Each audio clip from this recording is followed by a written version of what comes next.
Hello there. Checking out a few things, make sure that everything is all right. Seeing the transitions are working well. Yeah, not too bad. Okay. Guess we can start up. And hopefully everything's all right. Not too bad. So, hey. Hello, everybody. Hope everything is all right. And let's just start up everything. And everything seems okay here. So here we go. Yeah, playing around with transitions and a few things. We'll be using slides maybe in another way in future shows. I found this to be a pretty interesting feature where I can display all sorts of things. So if I want to show you guys and girls a little something, I can show you all of that. Hello everybody. Hello Bobby Burgess, Tim Robinson, Christine Bowman, Stephen Mail in the chat room. We've got a chat room on YouTube. And so, yeah, live calls eventually, Stephen. There's lots of little things that I'm playing with this software. So many things that you can do with Wirecast. But it cost me a lot of cash. I had to buy the Pro version to add some functionalities that I want, including more than one camera. It doesn't support it in the basic first version. That's like $7 or something like that. So I had to buy the full version at like $85 in order to add stuff. But at least, you know, it's going to be set up and I'm going to be able to do a lot of things, have different cameras. So for example, I'll have in shows in 2017 probably multiple cameras with different viewpoints so I can change, because we'll have also shows that I'll have co-host, including Learn the Tech.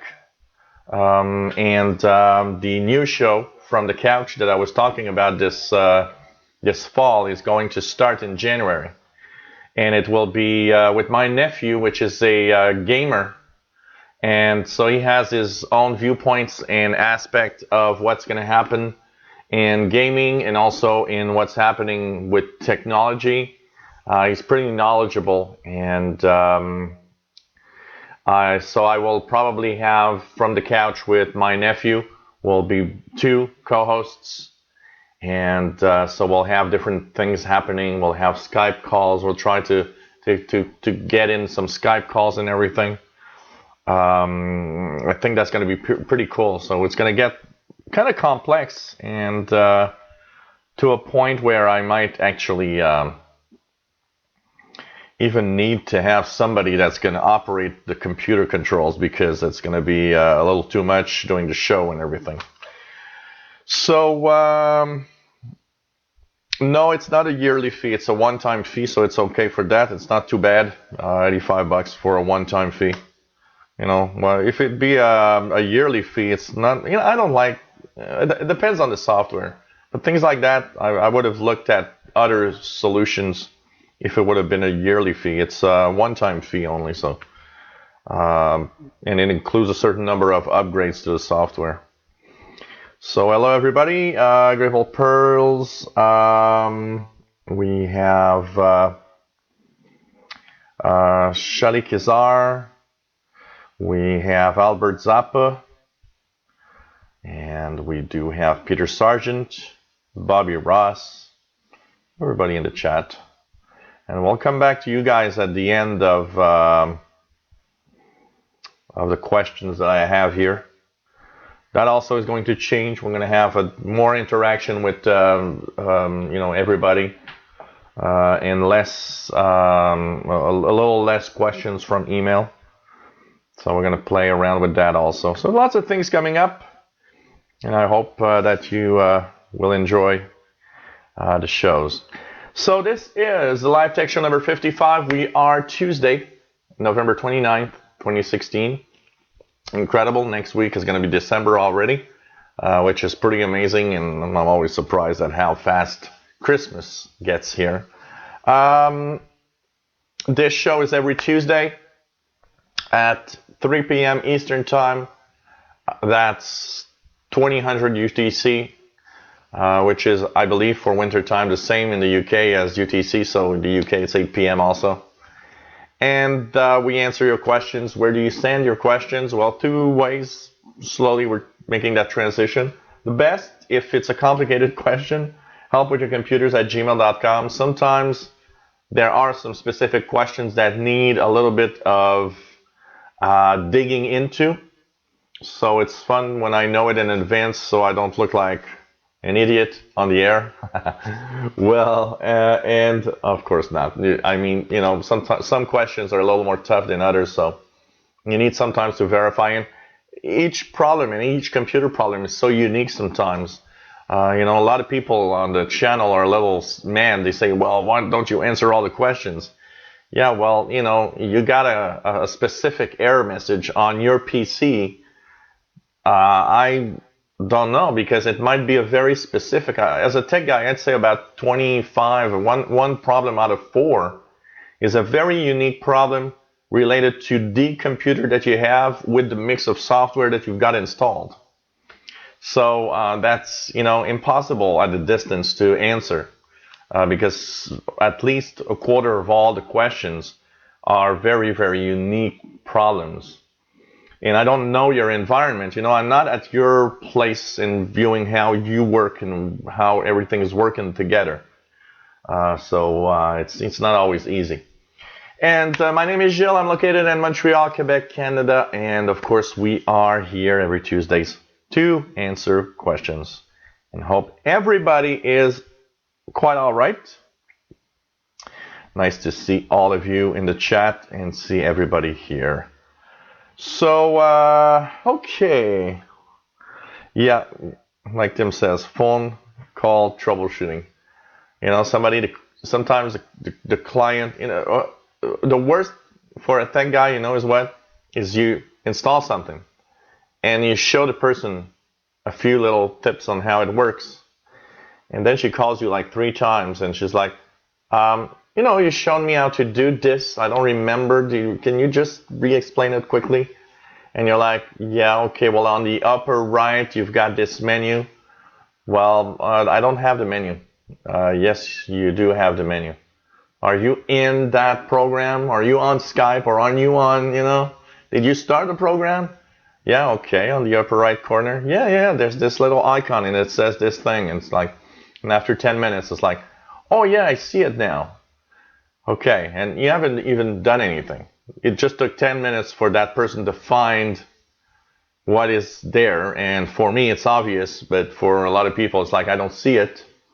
It seems that, you know what, one of the problems I see the most with helping people is that people don't look at the full screen. I notice that people focus on a lot of things inside the screen, not the full picture. So sometimes the client will tell me, oh, how do I do this? Or, you know, where's the option for that? And I'm like, it's here. And they're like, well, it wasn't here yesterday. Yeah, it's always been there. It's been there yesterday, last week, and even 3 years ago. And they're like, well, I don't remember seeing it. And I noticed that there's a lot of focus on the screen, and people don't, you know, see the obvious. So I always tell everybody, you know, when you want to be good with your computers, make sure that you are really looking at the full screen, because it's just, you know, the way that it's going to work. Okay, let's start off with a few questions. And of course, we have our donations. Thank you for everybody that has donated, of course. And of course, if you want to donate, patreon.com/radioandcomputers. You can pledge any amount for any types of videos that I post. And it's a great way to support me every month and to, you know, help me buy new equipment and help me continue. Like I always say, 2017 is kind of a make or break year. I'm working hard to try to build something In 2017 will probably be the year where I'm going to settle down, as it's worth it to continue, or I'm dropping everything because it's just too much work for not enough money. I don't want to annoy everybody with cash in anything, but it's, we gotta live and pay the rent and pay the bills. PayPal for a one-time donation if you wish to send me a little PayPal donation at the Yahoo email address that you see here. And of course, it's always appreciated and nice when you see that somebody has donated or helped me in some way. And I want to thank everybody that has already donated. I want to just say that if you don't have any money to donate, it's quite all right. I understand that some people don't have a lot of money. And, if I help you in any ways, maybe think of me for a little something. Anything goes. You don't have to, it doesn't have to be a big amount. It's, rather have smaller amounts and have them regularly than huge amounts that you never have again, So, but thank you, everybody. Okay, we're going to talk a little bit about Chromebooks, Chrome OS, Chromium and stuff.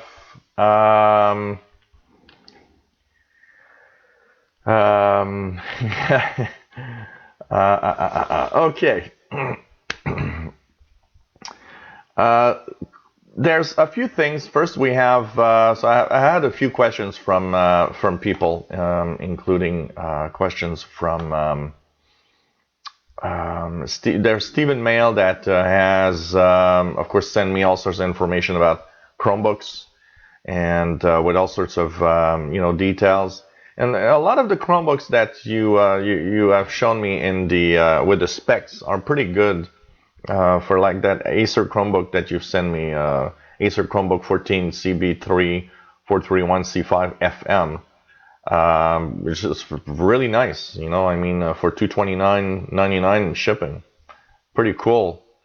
But I'll come back to a little something for that. There are two things you need to know in the Chromebooks style, Stephen.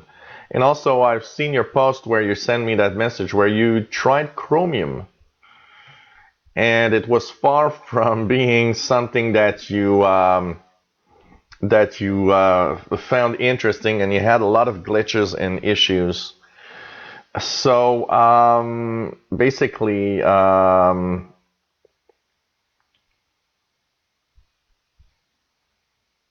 now, with all that you've done, you say that the chances of getting a Chromebook is now pretty much to zero. Here's the thing, okay? Because you've had some issues with Chromium, and I got to say one thing. Chromium OS is not the best way to experience a Chromebook.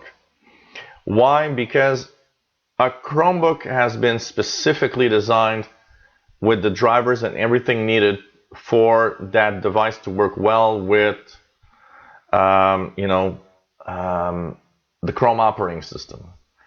So you will not have, hopefully, problems like you had with Chromium OS. And Chromium OS has a lot of incompatibilities with different hardware of a regular PC.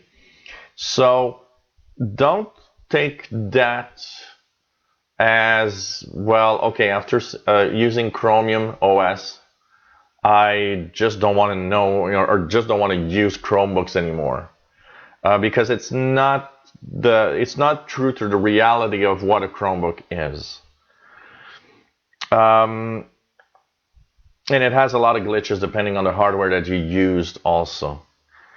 Where I would just say be careful, because you were when you sent me that email with the Acer Chromebook that you wanted, you also mentioned that you wanted to buy a few things like Unitech 3-port USB hub, or J45 gigabit Ethernet adapter, and so on. One of the things you got to be very, very, very, very careful here is to make sure that hardware works on your Chromebook.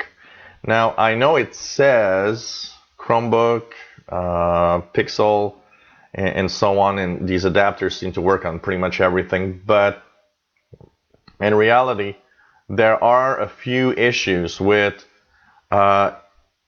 any type of hardware that you'll buy extra to the Chromebook. You know, when you get out of anything that is not Windows or Mac, you're getting into a territory where getting hardware that works well with the device is a little complicated. So make sure that the choices that you make are good, because it's easy to buy a little something that even though it says, oh yeah, it should work with a Chromebook, might not. And I'd say probably, if I don't know, if you have a computer store near where you live, you're better off, even if it's a little more expensive, buying, for example, a adapter of some sort from there, where you can actually, if it doesn't work, go back to the store and say, oh, okay, this one doesn't work on my Chromebook. Do you have another one I can try? Rather than buy online, where it's a little more complicated and sometimes too expensive to send it back.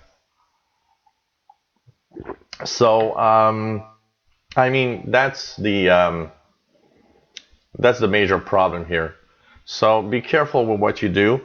As for the experience of a Chromebook, you know, the best thing that you, if you want to have a Chromebook, I think it's a good idea.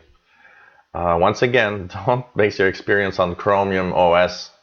That often has a lot of glitches. I've tried Chromium OS on a few of my devices.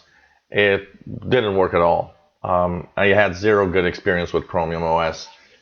But it's not the same. It's not the experience I'll have on a Chromebook. On a Chromebook, everything's going to work fine. And when you will log in and do stuff, it's going to work correctly. It was really more of a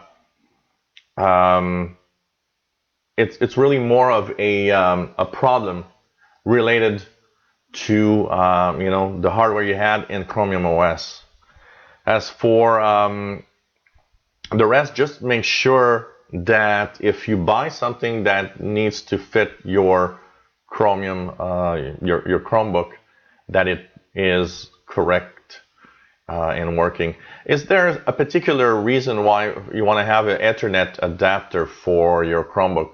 Because, you know, Chromebooks work fine on Wi-Fi, and I'm just wondering what is the reason behind you want to have an Ethernet jack on your Chromebook. I don't think it's necessary to have such a thing, unless you have some connection somewhere that's what is needed for you, basically.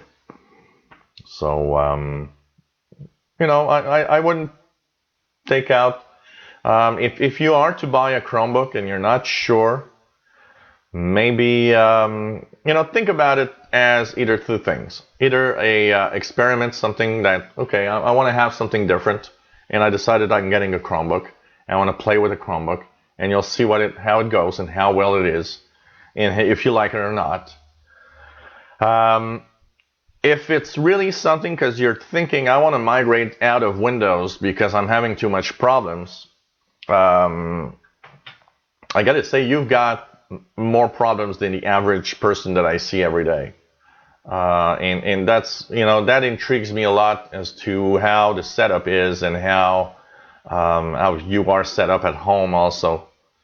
But if it's something that you want to try, but if you don't like it, you rather want to have your cash back, maybe you can check out where you could buy a Chromebook and maybe have a possibility of trying it and returning it if it's not satisfactory to what what use you're gonna have on it, because you know, like I said, you seem to really, you know,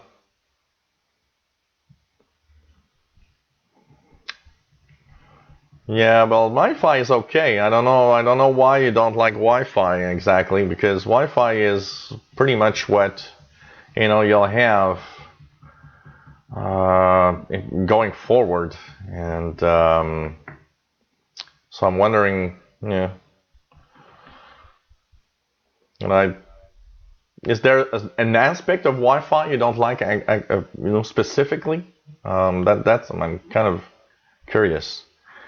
Apart from that, we also there's another question that came from Chromebooks, because I talked about it a little bit last week, from Martha, that says she's considering buying a Chromebook for Christmas because they are inexpensive, and what she wants to know is, do they work well? And all she does is email, Facebook, and surfing the web a little bit. So, for email, Facebook, and surfing the web, a Chromebook is quite all right. And actually, I think it's a great little gift that you can, make for yourself for Christmas. Just remember, you won't be able to install any Windows software. You won't have, Microsoft Office or anything like that. But if your basic usage is really what you just said, email, Facebook, and surfing the web, Chromebooks will do that pretty well. And I don't think you will have much issues with it. Make sure that you just choose a model that is not too inexpensive. It's nice to have at least a minimum of disk space. For a Chromebook, I would consider at least 32 gigabytes. Try to avoid 16 gigabytes. It's not enough in disk space. At least 32 or 64 gigabytes if you can. They're a little more expensive, but that's going to be better. But it will pretty much do what you want. So why not? And also you have a question about if it's not a Chromebook, what other type, what I would recommend as a laptop with Windows. You know what? My recommendation is rarely on a brand, but more on specifications. And always what I say is get yourself an Intel processor in your laptop. That's the minimum that I always ask for. I always say buy an Intel processor. So if you buy a laptop, make sure it's Intel processor. Make sure that it is at least an i5. i3s, I got 2 or 3 computers here that were given to me by clients that are Core i3. And they are dreadfully slow. This one here on this TV, running the Insider Preview, is an i3, a Core i3. And it is slow compared to my i5. And every time I've used an i3, a Core i3, and my clients, I always find it slow. So, I would go, if you can afford it, go to the Core i5 at least. And if you get an i7 at a great price, go for it. But at least, even if it's an i3 because you don't want to spend a lot of money, make sure it's an Intel. I don't like AMD much. And the funny thing about Intel and AMD is about 3 weeks ago, I went to a computer store with a friend of mine that needed a refurbished. He wanted to have a refurbished or an old PC for working the lighting in his bar, because he's got a lot of lighting that works with some software, and he's got a MyDMX box that controls everything. And when I went there, I was looking at the used computers because he didn't want to pay a lot for it, and immediately, even the lady that was there, because it's she knows me, I go there so often, so she looked at me and she says, "Oh wait, we're gonna check here," and then she chose an Intel box. She said, "Well, this one is Intel. The other ones are all AMD." And that just shows you that I'm not the only one thinking that Intel has an edge over the PC in general. She was in the same, like, well, if you're going to buy used, buy an Intel used, don't buy an AMD used. So, it's not just a question of personal choice. From my usage in my viewing of, going to clients and viewing their PCs, it's not that AMD is no good, but there seems to be a slightly more issues on AMD processors based PCs than Intel in general. So that's my recommendation here about that. So, well, if too slow for if you're talking about transferring files on from one computer to the other, yes, it's slow, but for the internet, should be no difference. Really should be no difference, because your connection between the Wi-Fi connection between the computer and the router or the modem's Wi-Fi is usually much faster than the internet connection itself. So that's what I'd say.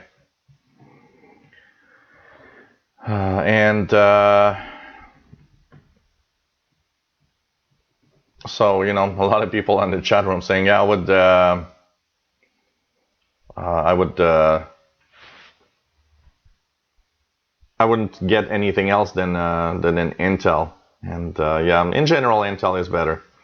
You know, I mean, some people have AMDs and it's okay and they work fine and they last years, you know. I've got one, I got one laptop here that's an old AMD and it still works, you know. And you know, it's not that, it's like, you know, Tim Robinson says my home built is an AMD. It's not that it's a bad processor or anything. It's just that in general, because AMD, often AMD isn't for some people, sometimes because of the price also. It happens that you will have an AMD processor and an Intel, and for the same performance, you could save $100 on an AMD, maybe more sometimes. So it happens that sometimes people will, on a budget, will sometimes choose also an AMD for the fact that it is a little less expensive for the same performance. And, you know, like I said, I've seen some people with AMDs, and I mean, they work, most of the time they work fine. But, you know, well, you know, like Tim says, price was a factor, and that's often the case. And you know what? Most of the times when I see people with AMD-based PCs, price was a factor. Price was important. They couldn't afford at a certain point. They wanted to have such performance, but they didn't want to have more than a certain amount. They had a fixed budget that they couldn't go over. So it's you know, AMD is a little bit of a budget type. A budget type idea once most of the time, you know, but doesn't mean they're no good. You know, that's the important thing. It's just that if I have to choose, I'll always choose an Intel most of the time than an AMD. But you know, there are tons of computers out there running AMDs and that work for you know. Yeah, that's also one of the reasons, Tim. It is true that AMDs run hotter, and especially in the laptop, I consider that a very important factor, because if your laptop is hotter, it might actually,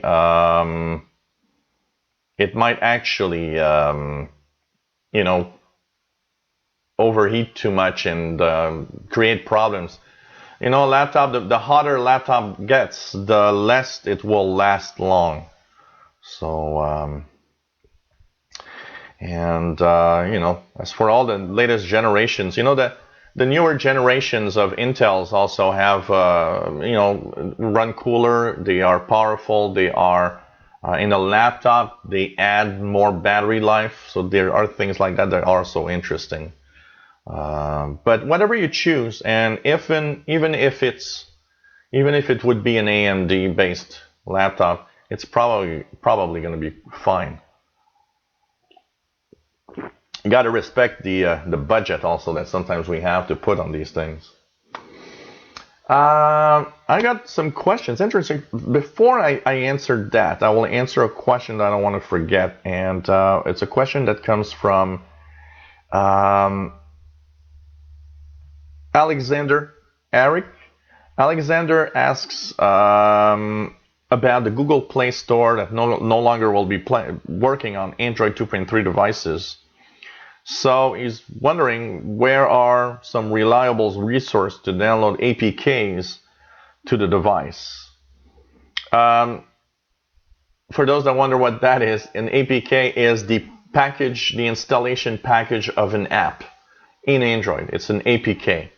And basically, in Android, you can, if you want, download in a package and install it in your Android device directly, instead of going through, say, the Google Play Store.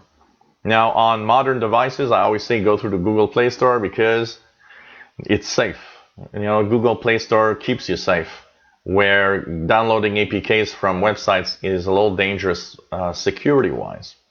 But that said, one of the things that's going to happen is Alexander's got a tablet or a device that will not run the Google Play Store anymore, as Google has announced that on that 2.3 version, it's not going to work.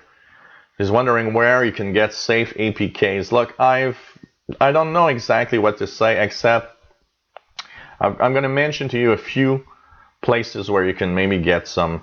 It's mostly freeware stuff though, but so you're not necessarily going to have the latest stuff.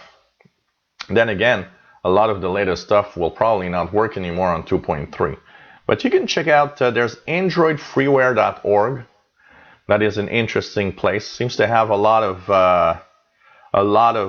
games and apps of all sorts. There's freeandroidware.com, which is another place that seems to be quite safe, and androidapk.com, where you can download tons and tons of free Android APK files. So just to mention them again, androidfreeware.org, freeandroidware.com, and androidapk.com are some of the places where you might get some APKs. As for uninstalling removing the Google Play Store from the device to free up space, there are apps that you can download that will remove Google services stuff. But I've searched a little bit online about this, and a lot of people seem to say that when you remove the Google Play Store and you remove some of the Google services because of that, it sometimes breaks the device or creates problems. I understand that the idea behind let's remove the Google Play Store is to save space. The best thing that you can do maybe is just go into the apps and into the app settings, where you will see the cached information from the Google Play Store. Just remove all the cache settings to make sure that the Google Play Store is as small as possible on your device. But I'm not sure it's a good idea to remove it from your device. Some also seem to say that when you remove it from a 2.3 device, after you restart it, it notices that the Google Play Store is missing and reinstalls it. So maybe just what I would do basically probably is go and remove all the cache data from the Google Play Store app. And once that is done, then you can just click the stop the app from running in the background to make sure that it's the smallest and doesn't take any more resources from your tablet. So I hope that answers your question. Another question I want to answer right away from David Almada. David says, is there some way to turn on forms in Edge so that it autofills standard things like address and so on? Yeah, when you're in Edge, and we're going to go in Edge here. When you're in Microsoft Edge, if you go to the upper right corner at 3 little dots, and you go down to settings, go down to advanced settings, and there you should have a on to offer to save form entries, save form entries on. That's what you want to have. So if we do it again, just go into the 3 little dots on the upper right of Edge browser, go into settings. There you will go into view advanced settings, and there you will go down and make sure that it's on for save form entries. Now, one of the things you need to know is that you need to make sure that your browser on exit does not clear data.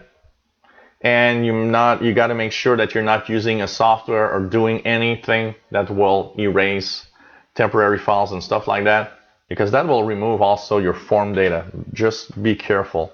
But if you're not using anything or not exiting and removing data, that's how it should work with that on. And here at home, it is on automatically because it's by default in Edge, and it works fine. So check it out.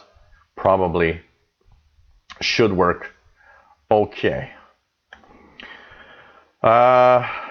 Okay, now let's continue on with our program and continue with the they do run. Bobby Burgess, also, by the way, Alexander is saying that APK Pure is apparently a good place for APKs. So just need to make sure that it's safe. I don't know that place much. So the other ones I know of, but that one I don't know. Just be careful because it's easy to really install some bad stuff, and especially it's easy to also not just install some viruses. Running Android 2.3 also means that you'll be exposed. There are some security flaws in 2.3 that will never be fixed, so you are exposed to more danger than the average Android user also. So be very, very careful what you do with that 2.3 device. Okay, well, let's continue on with the questions, and some interesting questions that came up from Patrick.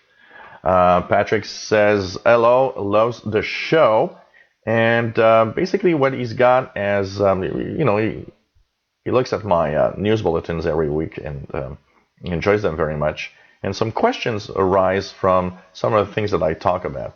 So the questions he's got is, first of all, if artificial intelligence will eventually be good enough to replace humans. Yes, it will.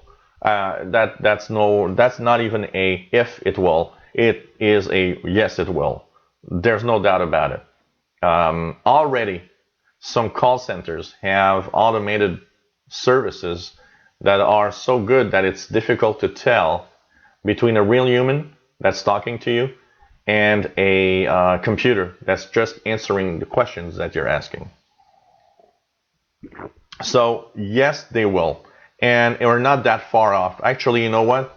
There was an interesting. I was watching This Week in Tech from the Twit Network on Sunday, and they had a discussion about how artificial intelligence and robots and all of that are suddenly much nearer than we really think. You know, for a long time it seems some far off idea where robots someday will do things and artificial intelligence will be able to decide for us. And suddenly, with the latest work that's been done in different fields with the artificial intelligence and all of that, we're much closer than we ever been. And it's actually, we are so close to it that I think, it's just a few years off that we'll have a lot of stuff that we're going to do, and we'll be interacting with a computer instead of a human. And you're asking about robots taking jobs.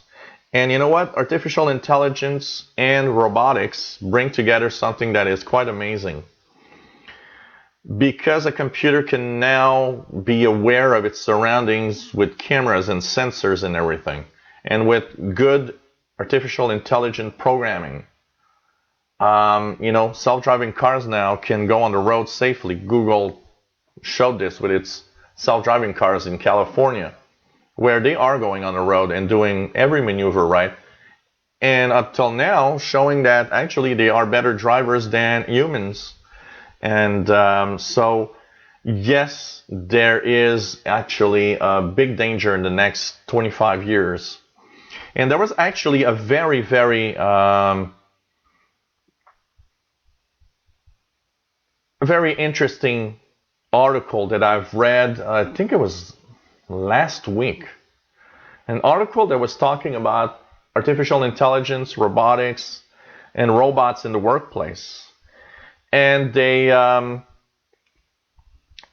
it apparently, according to a study that they've done, they say that in 25 years from now, 25 years, so in 2016, roughly in 2041, in 2041, so 25 years from now,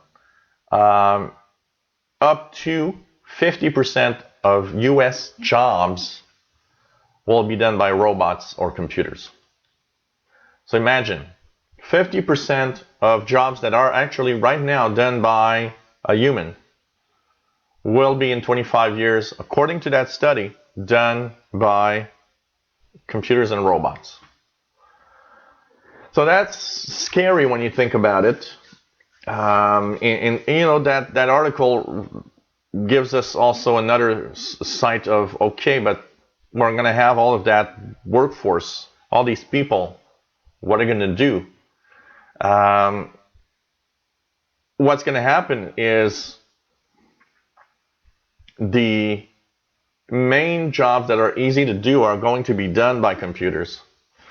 And, you know, it will shift the workforce to other things. But the problem is, and that's the biggest issue of that article, that the basic jobs that are done, that will be replaced by computers, are almost all of the time jobs that are entry level, where very little, you know, school is needed.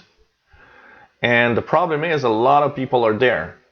A lot of people are in that low-level place where they have high school or not even have high school, and at least they're working, they're doing something.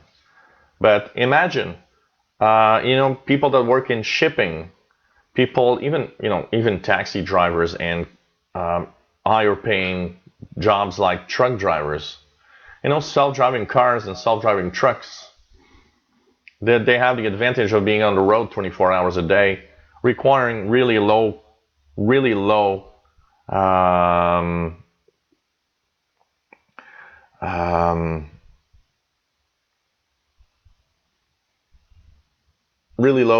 you know, paying jobs, or all sorts of, you know, basically everything that's going to be there, everything that's, you know, you will need knowledge to have a job. There are going to be people that will have jobs because these need maintenance and need to have somebody there to fix them. But there's going to be, I don't know, there's going to be a lot of stuff that is complicated. And I don't know.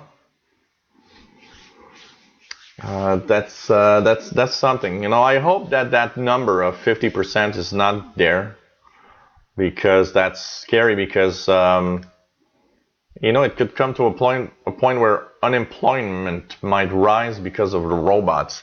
But, you know, we got to take it with a grain of salt here. One of the things that you need to know is, I remember when I was young in the 80s, they were saying that robots would be taking over the world in 2000. Which is not at all the case. Yes, there are robotized, you know, assembly lines, and there's a lot more robots here and there that do, you know, remove jobs. But there's still a lot of people working. Still a lot of people, but, you know, I can see going to McDonald's, ordering something, and not even having a human in front of me. I could see that. I could see that you'll just, you know, I'm looking here at the McDonald's now. We have the touch screens here at the McDonald's. I went the other day to get a Big Mac, and you know, you order with the touch screen, and the difference is now at the McDonald's here, instead of having 5 people at the cash register, because there's 5 lines of people, there's only 1, because they're just touch screens everywhere to order whatever you want. So you see that they've removed some people from working by doing that. Also, I can see that, you know, it's such a robotic form of working to do a Big Mac, for example. I can see a machine creating your Big Mac from start to finish. And you know what? You'll have that little slot that's going to open, and it's like, here's your Big Mac and your fries. And there's going to be maybe one person at that McDonald's restaurant, just in case something goes wrong. And even that might be removed, because at some point it's just going to go well all the time, and they're like, okay. So I don't know what's going to happen.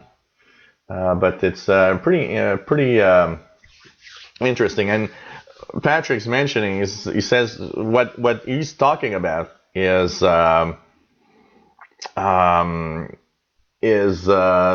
dangers of Terminator-like robots. And you know what? It is it is something that we have to think about. I mean, I was telling a friend how science fiction movies of the 50s, a lot of the technology ideas in those movies that weren't there are existing today. I mean, we can destroy a ship with a laser today, something that was not possible in 1950. There's a lot of the technology from the movies that isn't that far off, and that actually today we're like, yeah, we're doing that today. It's pretty interesting and surprising when you think about it. And basically, there are some guidelines that some researchers are trying to implement, so that basically a self-aware robot, a self-aware robot, just imagine that, with really good artificial intelligence, knows its surroundings, with all the robotics that he's got, can pretty much do everything a human does. What prevents that robot from crossing the line of being a programmed machine by a human that will obey orders into, now I am self-aware to a point where I can take control and do what I want? That's a danger at some point with artificial intelligence and robotics. And there are some researchers, especially in the field of the military, that say that it's got to be really, really controlled. What researchers are scared is what the military is doing with robotics and artificial intelligence. I mean, what will tell a robot on the field that he needs to kill that human, but not that human? And it's very, very complex issue, and there's a moral issue behind this and everything. Basically, it's extremely scary and interesting at the same time. I mean, it's exciting times. It's cool, all the technology that's in there. But I gotta say, we are at a point where we gotta really make sure that we have rules and that we have computers that work in such a way that it's not gonna go out of control, basically. So it's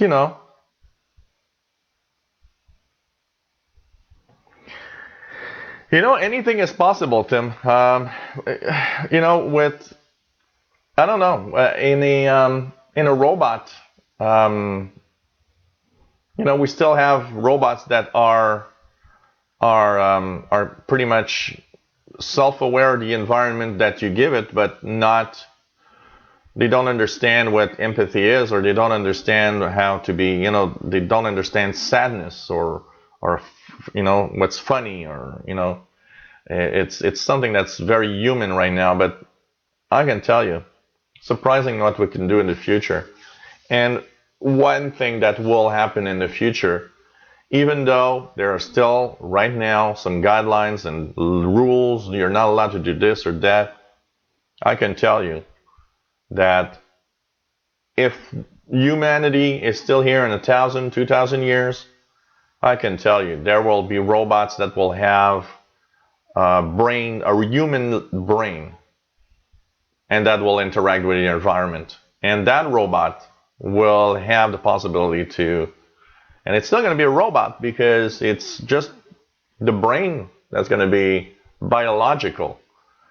So they'll be able to mix the biology and the robotics together. That's the scary part of robotics. And even though today it's like, no, you're not allowed to do this, it's not, ethical to do it, you should not. In 50 years, 100 years, or 200 years, what will be ethical, what will be good or wrong to do might change. So thanks for the question, Patrick, and a very interesting subject here of robotics, artificial intelligence, what it's bringing us. And, it's helping us in some ways. It will, be bad in other ways, that's for sure. Android question that comes from Susan. And Susan, which she's a viewer from both my Windows channel and my radio channels. And so the question that she has for me about Android are, if I had to buy a Android phone, what are the models that I would consider today? Basically, I would consider, of course, still the Galaxy S7, which is an all-around amazing phone. I would probably consider, apart from the Galaxy S7 or X7 Edge, I would consider other phones also, of course. Just checking it out here. I'm just checking a list of phones here. What would I consider? The Google Pixel and Pixel XL are amazing phones. A little expensive, but that is a choice that I would consider. The Google Pixel, Pixel XLs. That's for sure, because these are amazing little devices. And, Google brand, pretty cool for that also. What else would I consider in phones? Let me just check here. So we have the Galaxy S7, S7 Edge, of course. What the LG V20 is apparently a really good one also. The LG V20, a little less expensive than the competition, but good specs, good screen. Moto Z is not bad at all. Also, that's another good one that's not too expensive, and that is a great device. So, I'd say these are some of the models that I would consider. Don't say no to an older type phone like a Galaxy S6 or older phones from the past generation. Especially most of these older phones, you have them for $0 with a contract, so it's kind of cool. I mean, you can get a great phone for very little money. And basically, that is, another choice. And of course, you'll have to mostly check out what's available depending on what provider you got, because some models are available on providers, some are not on other providers. So it depends on what provider. And you can check out also if you can get an unlocked phone, meaning you can use it pretty much with every provider you want. But, a lot of good phones right now. And a question that you are asking me also. No, I'm not drinking milk, Carol T. Hello there. It's flavored water. It's about a quarter orange juice and 3/4 water. I'm one of those rare people that doesn't like water, so I just add a little juice or something to it just to flavor it, and it's okay. So that's pretty much what I have. So hi, Carol. Hello, everyone. By the way. Okay. As for just answering a question here that I see, Soulmaster 1, 2, 3, 4, 5, 6. If you want to have these stream as a podcast, what you could do is simply use one of those pieces of software like there's Bobby Burgess that uses KeepVid, but there are a few others, and you can actually download it as a podcast. But the show is saved on the YouTube channel, so it's automatic. Every live show is available on the YouTube channel, so you can check out all the live shows, even the ones from the past. So basically, no problem there. Stephen Mail uses Real Download. You can use that, although I don't like the Real Player stuff. And Tim Robinson uses a YTD downloader. Can convert in different formats too. I know there are some websites also that do it, but keep in mind that using one of these, but sometimes it can stop working because YouTube doesn't like people doing that, by the way. So if we continue with the questions from Susan, there's Android. When the Android, because she says that her husband has a Galaxy S7, and that she's wondering when the Android 7 Nougat will come to the Galaxy S7, and if it will come also to a S6. S7 is very near Nougat, okay?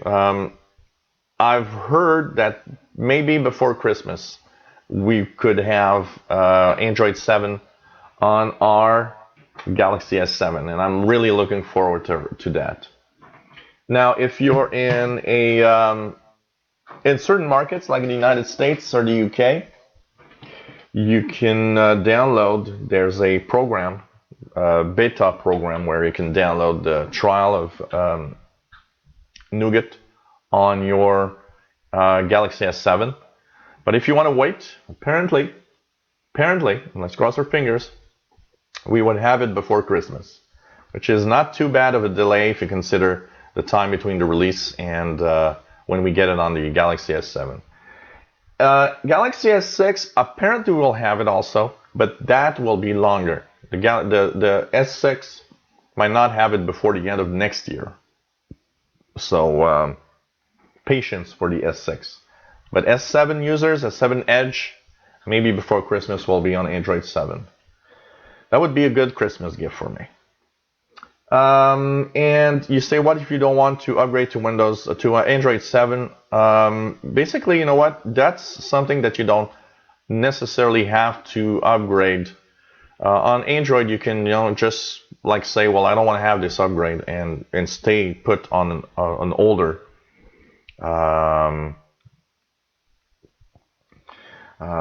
So you can, if you want, just stay to the older version and not upgrade to the Nougat or latest version. But I would say do it. Go to the latest version. Random questions that are coming from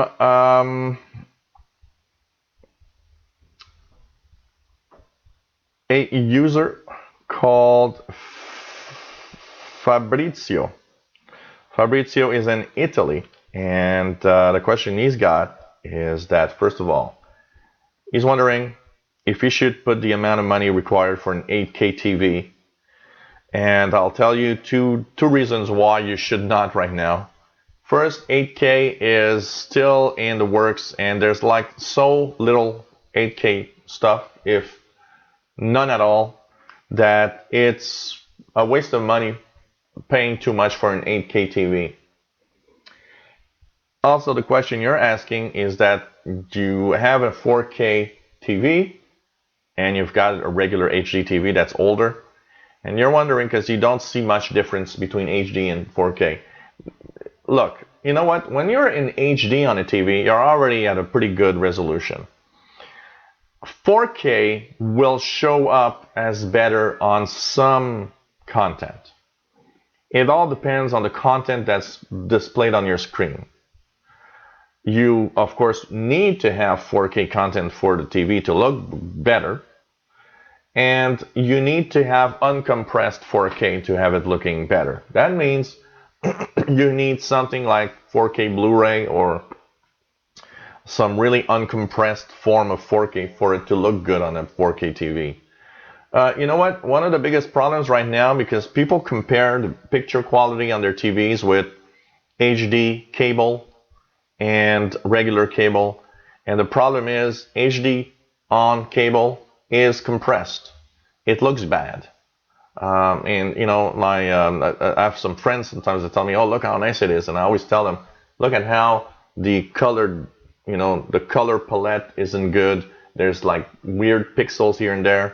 And they suddenly look at that and say, "Oh, I haven't noticed that they did that before." And I say, "Yeah, that's the compression from the cable signal." And so, you know, it is better in some content, and you need to have the perfect content for it to be better. It's better to a certain point.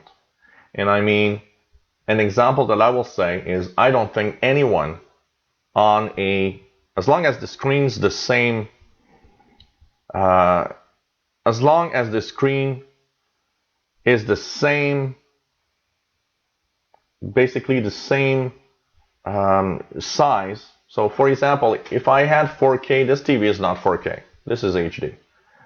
If this had 4K and you had another 50-inch next to it with 8K, you wouldn't see the difference. I don't think past 4K on the same size TV, it makes a difference. Where 4K and 8K show how good they are is on very big size TV.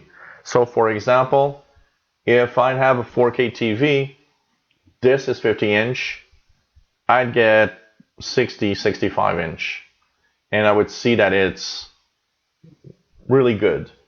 And if I had an 8K TV, that if you get, you know, if somebody that's crazy and gets an 80 or 90 or 100-inch TV, 8K will look amazing on such a big TV because you'll have more pixels, so the quality stays good. The problem with being in HD is in standard 1080p, you can see a difference in quality between, say, a 40-inch TV and an 80-inch TV. Why? Because 80-inch, they don't invent more pixels. They use the same 1080p. So 1080, 1080 pixels wide. Basically, that as you make the screen bigger is usually just spread out. So on a very big TV, it starts to look crappy at some point. That's where 4K and 8K don't look crappy. They're going to stay really good on a very big screen. That's mostly the thing. But 8K is, I think it's not interesting to invest in 8K. Too expensive for now, and not enough content. A 4K TVs are now, you know, when I bought this TV, I paid $7.99. Today for $7.99, the same TV would be a 4K TV. So, you know, I think one of the things that's also, I think, not interesting is to invest in some new technology so fast.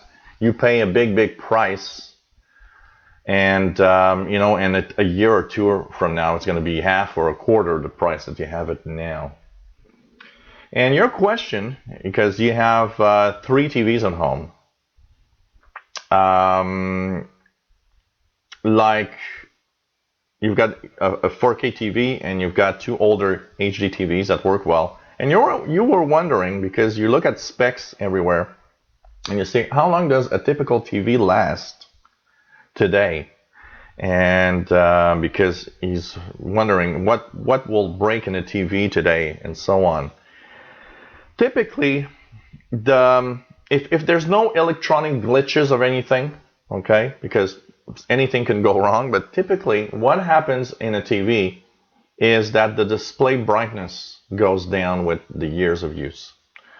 So that means that the more hours you have on your TV, the less bright it will be with time. Typically, the different numbers are pretty much all the same. And in LCD with a fluorescent tubing or LED TVs, LEDs, basically the average lifespan that a manufacturer will give you is around 50 to 70,000 hours. So what does that mean? What does it mean 50,000 hours? Well, in 50,000 hours, the TV just break. No. When you see a spec of 50,000 hours on a TV, it simply means that the display will be half of the brightness it was when you bought it new after 50,000 hours of use. And in most cases, half the brightness is still good enough. Yes, you will jack up probably the brightness on the TV to 100% and all of that, but it's still going to be a TV that's very much viewable and works fine. And finally, like I said, if there's no other glitches, because something else can happen, the power supply might go bad or something. If there's no other glitches, if you are watching TV in a dark environment, yes, if you lower the brightness, technically you're saving your TV a little bit, because the lower brightness will extend the life of the fluorescent tubing or the LEDs that give the brightness to the screen. You know, the white LEDs in this TV will, with the years of use, slowly dim. That's how it works. And typically, you know what, you should have, most of the time, you should have your TVs for many, many years without too much problems. You know, the average is an average. So yes, there are some TVs that break down after a year and a half. There are TVs that break down after only 15 years. And so, you know, make sure that you take care. Make sure that, you know, don't pump the brightness to 100%. It's a bad idea. You can use, some TVs have kind of an auto brightness feature, meaning that it pumps the brightness up when the room is really, really bright, like in a sunny afternoon if sunshine comes in the house. And in the nighttime, it will dim the TV because it's dark. That does save, basically. And basically, you know, it's, you know, just check it out. And playing with the settings a little bit is important. You know what? Don't leave the TV at the setting from the store. You know, typically in the store, everything's pumped up to the maximum brightness possible. Change that to another mode. To you know, I've changed it to another mode to make it is dimmer, yes, but it's bright enough that it's quite all right when it's working. So you know, technically it saves the TV a little bit. If it's too bright all the time, yes, the dimming will go faster typically. But you know, I think TVs last pretty long today, basically. Okay, what else do we have here in questions? Let's check it out. Let's check it out here. What else do we have? Basically. Okay. Windows 10 questions coming from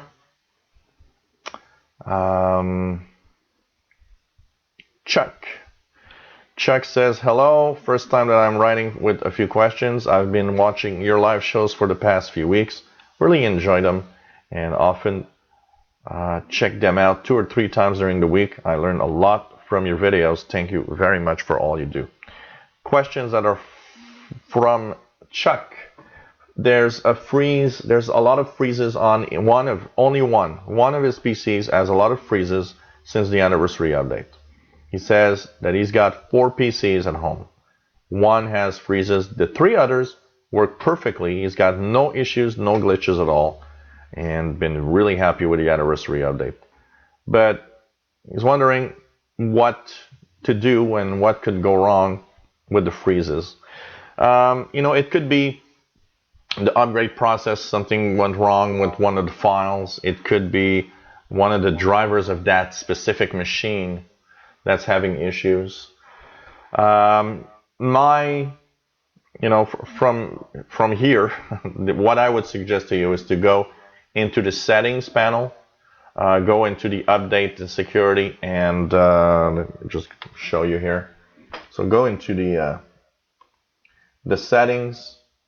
In all the settings, go into update and security, and from there you will go into the recovery on the left side and click get started on reset this PC. And the best thing that you could do when you reset your PC, make sure that you remove everything, have it reset completely from scratch, and let it do its job. It might fix the issue. But also what you could check out and make sure is make sure that your drivers are updated.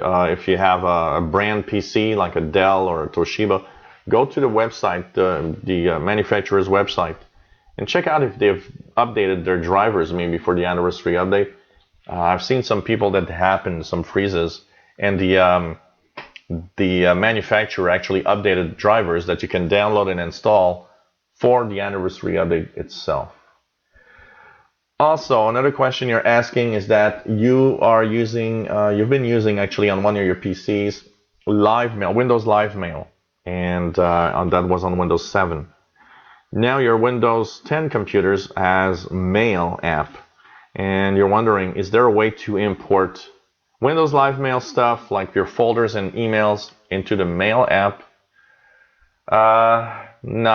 There's no support. The Windows 10 Mail app does not support importing from much. That's always a darn issue, and it's really one of the annoying things. I would say if there's an annoying point for me as a tech guy in Windows operating systems, is how there's been a move of different Windows operating system, and there's never been a email software that is always either standardized so that you can move on from one to the other easily, or that could easily be upgraded to another. And that's crazy. Windows XP had Outlook Express, then in Windows Vista they got Mail, then in Windows 7 they said, hey, the hell with it, we're not putting any programs to have mail, so people downloaded Windows Live Mail. And then in Windows 8 and Windows 10, they said, hey, a mail app would be great. So you feel like, what the hell are you doing? Can you just be consistent with your versions of Windows in the mail app, please? Because the worst thing is, Outlook Express did import in Mail in Vista, but it was a hell of a lot of trouble to do. Then you came to Windows 7, people wanted to have the Mail app of Vista or Outlook Express, which was impossible, so I was always, okay, we're going to install Windows Live Mail. And basically, the thing is, it was complex to import everything. All the time, every time, with every darn email programs that Microsoft did. So you know what? For some people, what I was doing, and some of my clients, to make it easy to upgrade, I would install Mozilla Thunderbird. And Mozilla Thunderbird, as you go on to versions and versions and versions, it's easy to import everything. So it was a cool thing, and it works fine. But Windows 10 has a problem with and Windows 8 too, with the Mail app that does not have the possibility to import. So you know what? My suggestion to you, it works. Get while you can, because it's about to be stopped, I believe, starting in January. You cannot get Windows Live Mail from the Microsoft side anymore starting January. So do it right now and keep a copy of it on your computer. Download the Windows Live Essentials. Make sure that you get Windows Live Mail. And even though it's not going to be available anymore starting January, the mail client will still work. So use it and import into that program in Windows 10.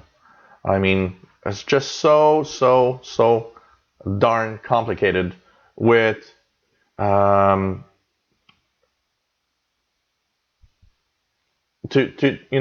it's just so darn complicated all the years. Imagine me as a tech guy, how complex it was when that person comes up and says, "Oh, I had a Windows XP PC.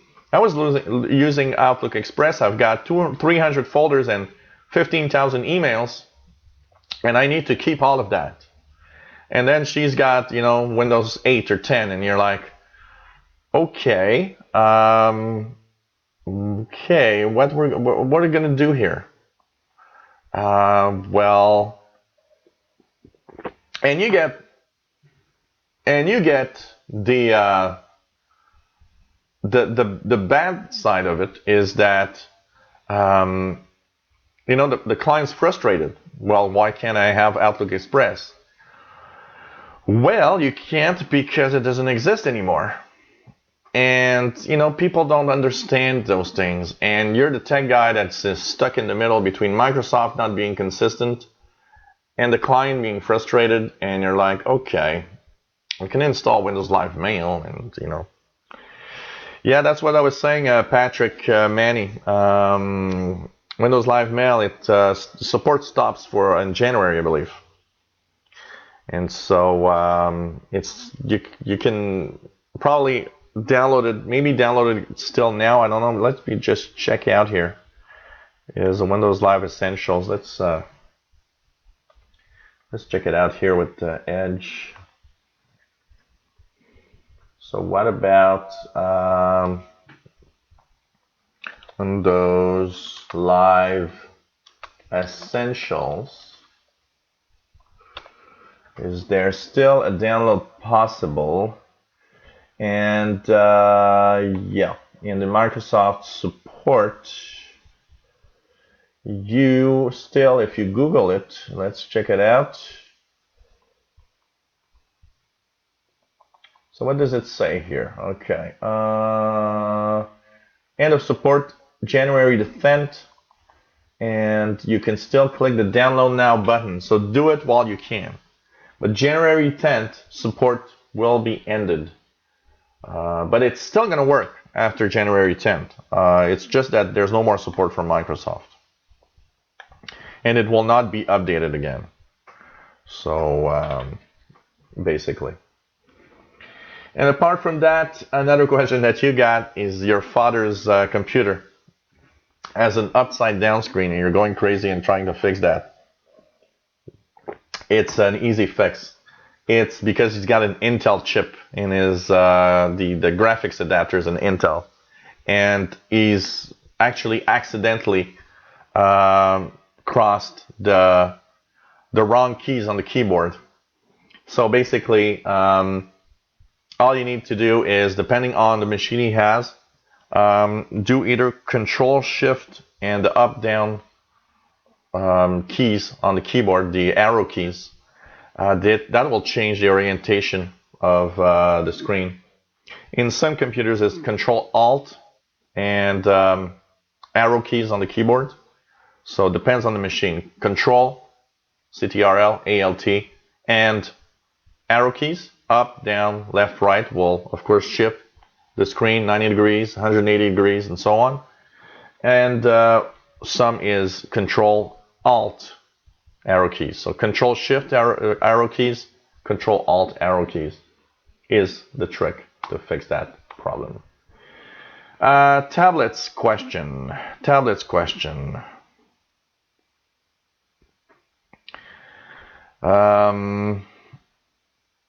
What else do we have here? We have questions coming from our viewer called Jeffrey. Jeffrey enjoys my shows a lot. Thank you for the kind comments, my friend. And what he's asking him questions about tablets. So he says that what would make a difference if he wants to have a tablet for Christmas, and basically he's wondering what's the difference between an iPad, a Samsung Galaxy Tab 10, or an 8-inch Windows tablet that he's seen, and he gave me the links to each of these devices. And he's wondering, he doesn't know what to choose in between all three of them. Just think about iPad, Samsung, and the Windows tablet as being three different styles of operating on a tablet. What you want to do will sometimes kind of tell you which one you will buy. Do you want to have the best battery life ever? You want something that's going to work for 10 hours, 12 hours easily without having to be recharged? Is that some need that you'll need to have with your device? Get an iPad. Why? Because the iPad is the winner and the king of battery life. The iPad has one advantage also over, say, a Samsung Galaxy Tab that uses Android as the operating system. Usually easier to use. The iPad is, in general, a little easier to use. It has a great system. Risk of virus is almost inexistent. And it's a great device. iPads are great. Android, like the Samsung Galaxy Tab 10, gives you usually a system that's a little more complex to use. So if that's something that you're scared of, one of the problems is Android is not as easy to use as the iOS that's in an iPad. But it's more flexible. It lets you do things in your tablet that you'll never be able to do on your iPad. Install some extra types of software from outside of just the environment of the Google Play Store, for example. It's easy. You have an extra storage easily on the Galaxy Tab because you can add an SD card. You can add a memory card inside it and expand the space that you have on your tablet, something you cannot on an iPad. And of course, it can read different types of devices that the iPad you cannot really plug into. And finally, the Windows tablet will have the possibility for you, if you are a Windows user already, to do almost the same thing that you're doing on your PC in a tablet. Because of the Windows environment, the Windows operating system, it will be compatible. You'll be able to install your favorite programs in your 8-inch tablet. Thing is, most 8-inch tablet that I've seen, and most Windows tablet that I've seen, battery life suffers. Rarely more than 2 or 3 hours. Samsung Galaxy Tab, the Android tablets from Samsung are usually in the middle, 5 or 6 hours. And of course the iPad. One thing to avoid on the iPad, do not buy a 16 gigabyte iPad, because there's still the 16 gigabyte one, which is the entry level. Don't buy that. It's not enough space. Buy at least a 32, and even go, if you're an iPad and you're gonna use it a lot, buy at least the 64 gigabyte iPad. That's the best way to go. And for the rest, it will depend on what you want to do. If you just want to enjoy surfing the web, a little email, Facebook, and stuff like that, iPad's great. Samsung Galaxy Tab with Android is a great choice also. A little more complex to use. That's what you need to know. But it's more flexible. And finally, the Windows tablet. If you are a Windows user, basically you can check out everything you have on Windows because it works on the Windows tablet. And so depending on what you want to buy, any of these tablets are at different prices. Like a Samsung Galaxy Tab is easily, 10-inch is easily $500 or $600. The iPad, depending on what option you want, the size that you'll want goes from anywhere from about 300 to, that's for the entry level with 16 gigabytes, which I don't recommend, to 5, 6, 700, depending on the size of the screen you want to have. The interesting thing about the Tab 10 is that it's a 10-inch screen. It's a big tablet. If you're looking for something big, that's interesting because it is less expensive than, say, an iPad, the iPad Pro, that will give you a tablet that's very expensive to have a 10-inch screen on it. And the 8-inch Windows tablet, depending on what you're going to choose, can range anywhere from 200 all the way to 600 or 700 also. So it depends what you want to have. So it will depend on your budget. It will depend on what you want to do. And whatever you will choose will be a great choice for sure. So basically, hope that you have a great tablet, and give us some news of what you bought. Each device is great but like I say, for the easy, the usage, if you just want to do things without too much problems, the iPad has a winning edge on that. Okay, I've used a lot. I've got an iPad here. I've used a lot of iPads. I've got an Android tablet. I've got a Windows tablet. It all depends what you want to do. My iPad, I use it. Of all the tablets I got, the iPad is the one I use the most because of battery life and ease of use for the things that I want to do. But I enjoy using all of them. They're all fun to use. It really depends on what you want to do. And once again, the budget you have also. If you don't have too much budget, you'll probably stick with either a Android tablet like a Samsung Galaxy Tab A, or something that's smaller, or in a Windows tablet, because they'll be in the lower price budget scale. Also, you're asking that for a question for a friend of yours, because a friend of yours has an iPad and you're wondering if you can access some of his files on his PC. He's got some PDFs, he's got some Word documents, and also some pictures. So you know what? Since he's a PC Windows user and he's a iPad user, and it's gonna actually fix both problems: the Windows tablet pictures, because he also has a Windows tablet, by the way. Basically, if you install OneDrive from Microsoft and have a Microsoft account, the OneDrive app on the iPad, make sure that you have OneDrive installed and syncing on your PCs and your tablet. All of that will sync together, and your iPad will automatically save its pictures in OneDrive, and also in the pictures that you have on your PC and stuff like that will often sync easily through the OneDrive app. You can install also, there's an iCloud app for PC that will work also the same, but I don't recommend it. It just doesn't work well. iCloud is, and always has been, a tremendously flawed service from Apple. There's one thing they don't do right, and it's cloud.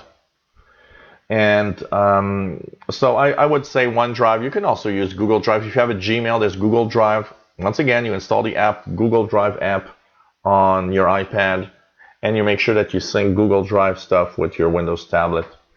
That's going to sync everything. It's going to be easy to have. And if you want to share files, it's cool because you can just drop a file in Google Drive or drop a file in OneDrive, and it's going to be available on your iPad, and you can click on it, and PDFs and Word documents are going to open depending on what you have installed. You just install the proper app. PDFs will open natively. If you want to see a Word document, there's a free version of Microsoft Office for iPad that you can actually check out, and that works fine. And basically,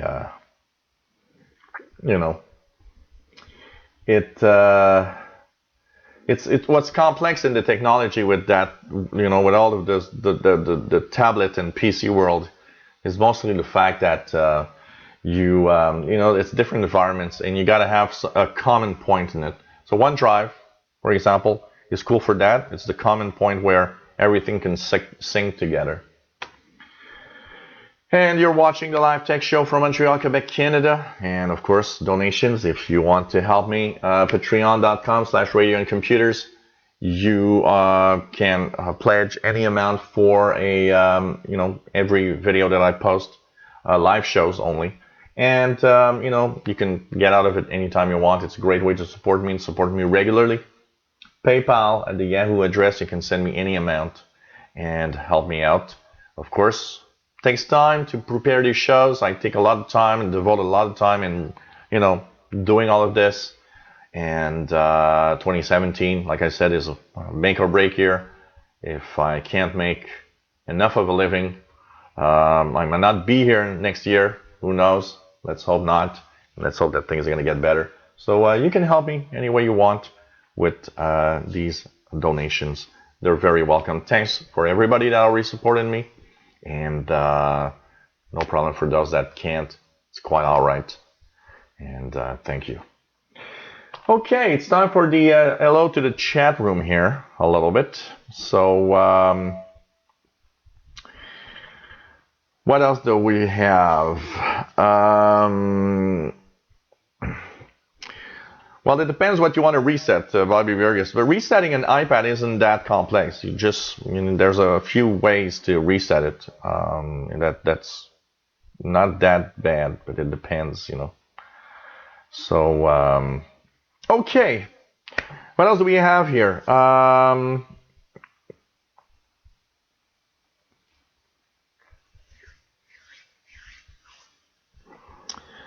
Okay, so we're going to go into the chat room a little bit in 2 seconds. I want to just ask one question to everybody. Is Santa bringing some technology to you for Christmas? If yes, what? If no, but you wish, what would you like for Christmas and your technology gifts? And we're going to share that. So, hello everybody. First, there's Carol T that says, running Windows 7 Pro, had reserved a copy of Windows 10 during the time was free. And that made the pop-up go away. Now I cannot find any way to address my reserved link. If you only reserved it on the link but never installed it, you are not going to have a free upgrade to Windows 10. The trick was not to just reserve it, was to install it at least once, Carol. So that's the thing. If you only click reserve, that was only on the basically on the app, the little app that was annoying everybody. Now that app is gone because it's been removed by a Windows update. But if you've never installed Windows 10 on that PC, unfortunately, you're not going to get Windows 10 free. It has to be installed and activated at least once for it to stay free, and that you have your copy, of course, of Windows 10, unfortunately. So if you're wondering to go to a free upgrade, unfortunately, no. Tim Robinson says, I hate everything Apple. Just tried setting up a Canon wireless printer on iPad. Nightmare. Made worse by Canon setup guides missing details that are important. That's interesting because usually on an iPad, as long as the wireless printer is visible on the router, it's almost never a problem. I've rarely had problems in with an iPad because it doesn't need a driver. It has its own drivers already. All it needs is to view through the router. So if your Canon wireless printer is on the router, when you go to print on an app, you choose printer and it should show up as there's a Canon printer here. So it could be that there's a communication problem between the Canon, the router, and the iPad. That's different. Because most of the time when there's a problem with a printer and an iPad, it's the router that's more of a problem than anything else. It depends on what you want to do. Yeah, Carol T says with the Wi-Fi, with the Android and the Windows tablets, you can run RTL SDR. Yeah, that's for the geeky radio folks that we are. So hello everybody. So what does Santa, or what do you want from Santa in tech at Christmas? So let's see here.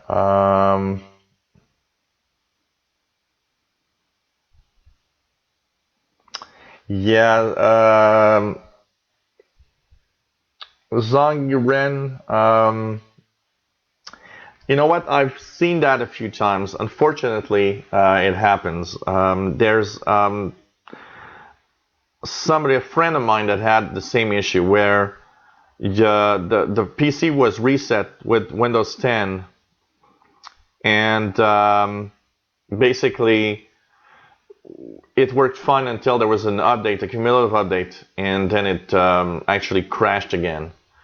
Unfortunately, on that issue, it's something that happens with maybe the update itself or one of the drivers of the device.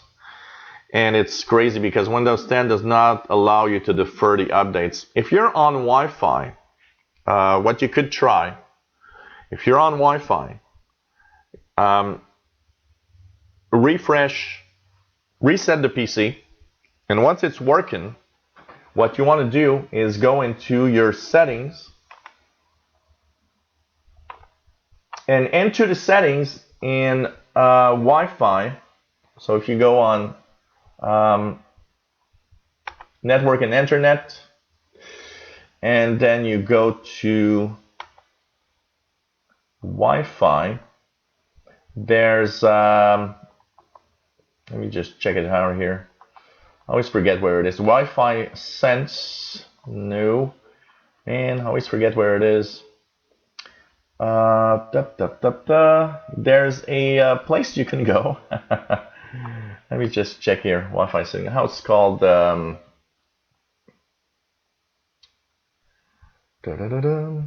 I think you can do it. Let me just check it out here. Open. If I click on the Wi-Fi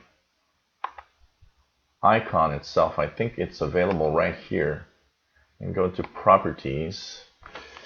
So, yeah, metered connection. That's what you want to have. So it's got the easiest way. If you're on Wi-Fi, what you will do is go into the Wi-Fi icon of your connection at the bottom in the taskbar. Go into your connected Wi-Fi network, into Properties, and there you will have metered connection. Set your metered connection. Put this at on. When this is on, updates cannot download and install as long as you don't say yes. That will prevent it from doing so for now, and you'll have a working Windows 10 for the time being, and wait for future updates of cumulative updates. Eventually, one cumulative update might fix the issue, or maybe a driver update will fix the issue in the future. But that's the best thing that you can do for now. Apart from that, if you came from an older operating system, apart from going back, unfortunately, there's a little bit of problems with that. So, well, if you can see the, what you could do is, if you can restart, what you could do is hold down the Shift key and go into safe mode. In the safe mode, you can use the restore, the system restore, and the system restore, go back before the driver, the update. Go back before you had that cumulative update, and then put the metered connection. So basically, that's how you'll do it. Tim, wasn't it F something in your case, going into the BIOS? If you hold down your Shift key when restarting, you'll have some options, Tim, I believe.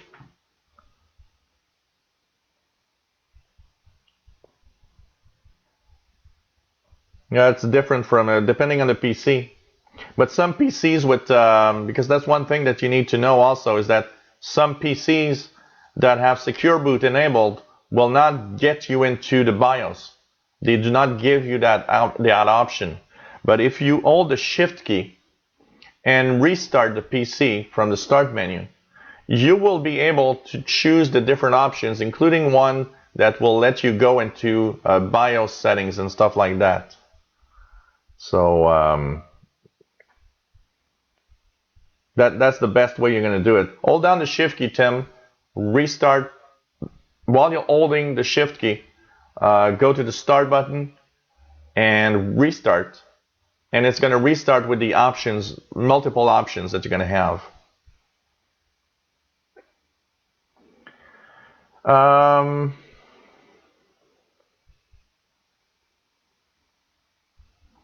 The restore point does not go to factory, but another option, if you do have a factory setting, what you can do is use the factory setting by the same thing as I just told Tim. If you hold down the Shift key, well, it's dead, so you can't really.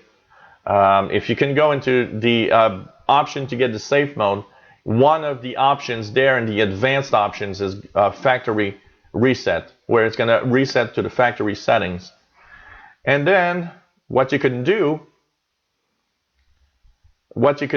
is simply go to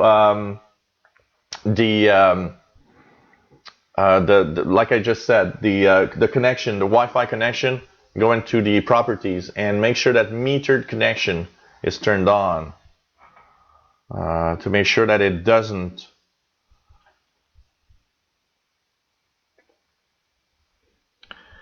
So basically, that's how it's going to work.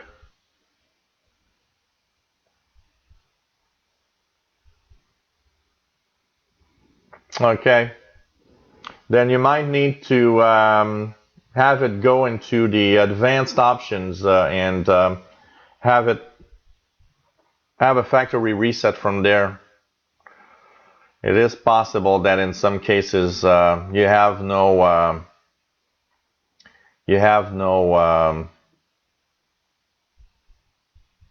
options.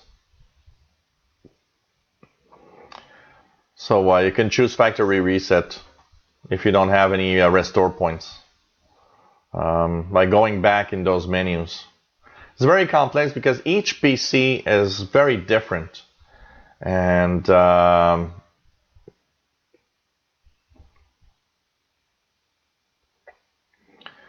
each PC has its own little quirks and quarks on the settings here and going into the BIOS. So let me just go back a few here. What else? Let's just check it out here. We have Bobby Burgess that wants to have Santa to bring an Xbox One. That's cool. That's pretty cool. Stephen Mail wants to have a new computer. But some new type of computer. So okay, let's hope that Santa brings anything. To get OneDrive on the Galaxy Tab, Sheriff's House, you need to go to the Google Play Store. You download the Microsoft app. There's a Microsoft app. And the Microsoft app has all the Microsoft stuff. It's complicated for nothing, but you simply need to use what's called the Microsoft, what is it? Microsoft Apps app. Once that is installed, you'll see the little Microsoft square. You click on it. And when you click on it, you will see that the Microsoft apps will give you access to all the apps that Microsoft has to offer, including OneDrive on your Android device.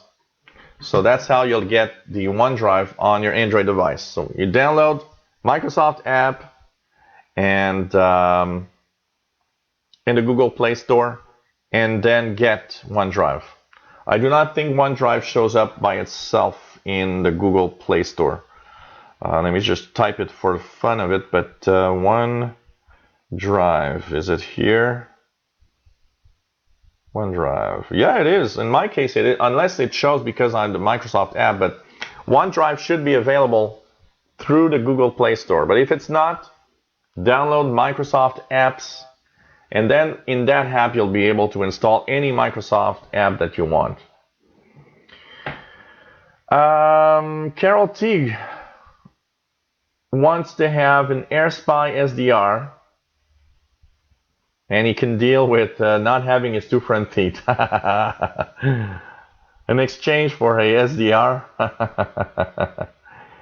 Tim says, not sure what I'll get, dear Santa, but hoping for a shortwave radio, either standalone or linked to PC, or an Echo, so an Amazon Echo. He's clearly love a top-end i7, but that ain't gonna happen. So you haven't been nice enough, basically. Christine Bowman wants to have an iPhone 7. Cool. Do you think Santa's gonna bring you one? Why not? An iPhone 7, that's nice. I don't think I'll have much technology this year. I don't have the budget. Santa doesn't have the budget here to do much this year. So he's just gonna be happy and have, somebody give him a box of chocolate or something.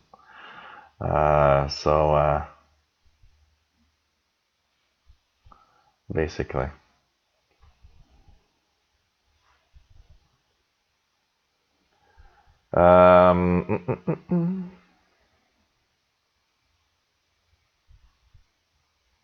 What else do we have here?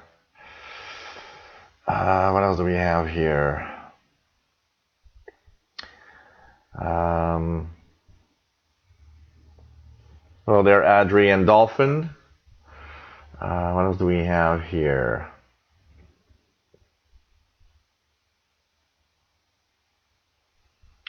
We have. What do we have? Let me just check here quickly. Okay, so case of chocolate beer. Well, I'll probably have a big case of beer. Usually, you know what? Here are Christmas parties, what they look like.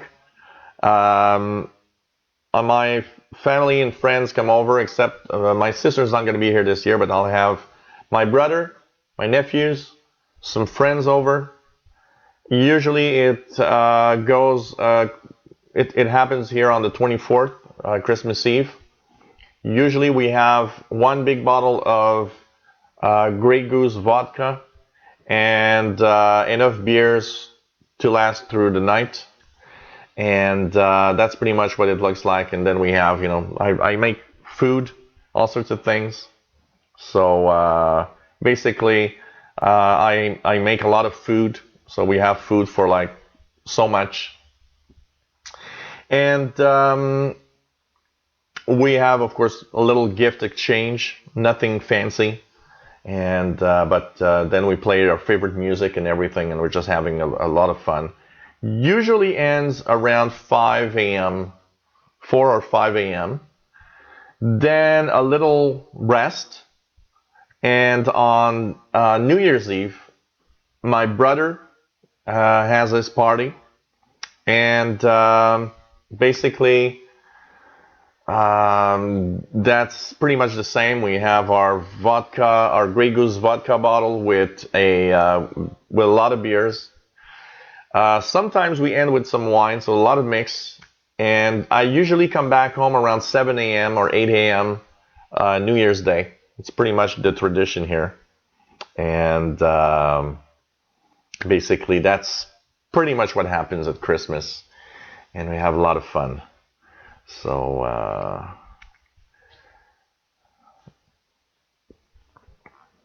Alexander Akin wants to have a Samsung Android phone like Galaxy S7. Yeah, that'd be nice.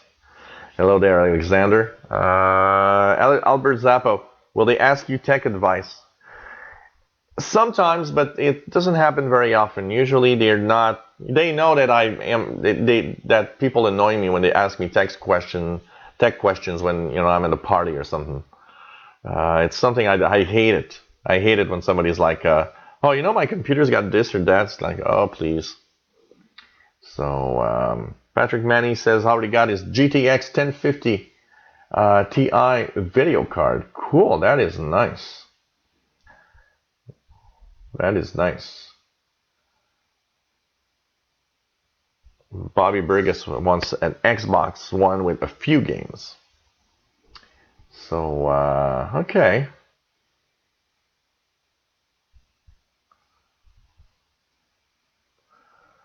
Nice to have everybody here, and it's pretty cool. Okay, apart from that, what do we have? Some random questions that I got from Nancy. Nancy says, hello. Questions that I have.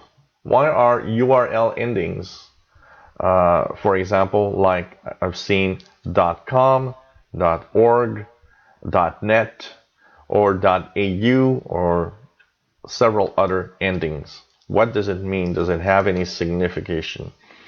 Yeah, the ending of a web address depends on the type of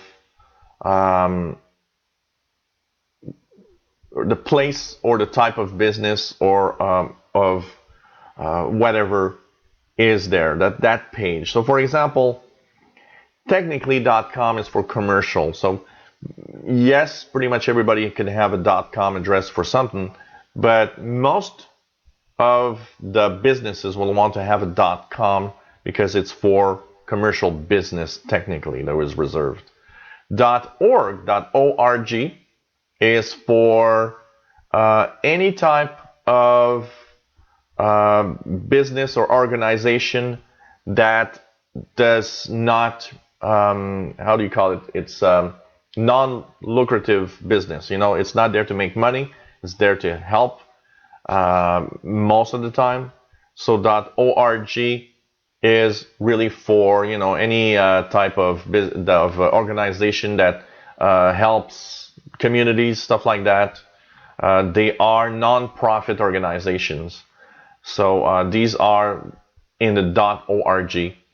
Then you've got .net and all of that, which is different types depending on what type of business or inner type business for, you know, different areas, but there's not specific in general. The other thing that you might see on websites is, like, for example, if you see a .ca website, that means it's from Canada. Like in the United States, you might see .us. You might see .uk, which means it's a website that is, or a business that is a UK business, and so on. So every country has its own prefix, 2 or 3 letter prefix. New ones are coming now. There's I know there's the .sex or .xxx for porn stuff. That's gonna have that's starting to get there, and there are virtually so many new ones that are coming depending on the type of business. So now you can really have so many types of business. It's like just so many types of endings that it's going to get a little more complex now. Really a little more complex than the usual address that you have here. You also have .edu, which means it's anything that is a school or an education type.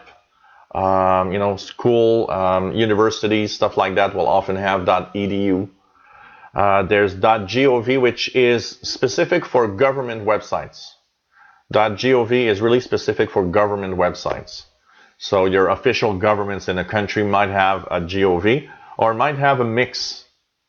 So for example, it might be .gov.ca or you know, it sometimes mixes together because it wants to tell you it's from this place.